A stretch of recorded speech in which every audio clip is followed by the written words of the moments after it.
Iwasang maligo kung kayo ay busog. Mga ka-healthy, alam nyo ba na delikado ang maligo kapag busog? Akala ng iba, pamahiin lang yan, pero may paliwanag yan sa ating katawan. Panoorin nyo ang video ito. Kapag busog ka, ang dugo ng katawan mo ay nakatuon sa tiyan para tunawin ang pagkain. Ngayon, kapag naligo ka kaagad, lalo na kung malamig ang tubig, biglang lilipat ang daloy ng dugo sa inyong balat. Mahihirapan ang digestion. Pwedeng magdulot ng hilab ng tiyan, hilo, pagsusuka, pananakit ng dibdib, at sa iba, nahihimatay pa. Kaya may mga na-stroke na habang naliligo.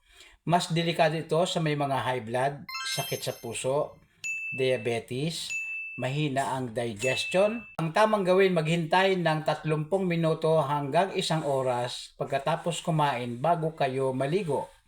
Kung gusto nyo, mas gumaan ang tiyan at mas mabilis ang digestion, pwede kayong uminom ng horsetail herbal tea na medyo maligamgam para sa overall cleansing at lakas ng ating katawan.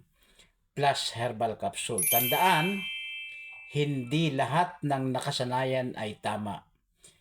Prevention is better than cure. Follow at share para mas maraming maiwasan ang disgrasya. Health is wealth. Sa may mga katanungan, pwede kayong mag-comment o magkita-kita tayo sa comment section. Salamat po.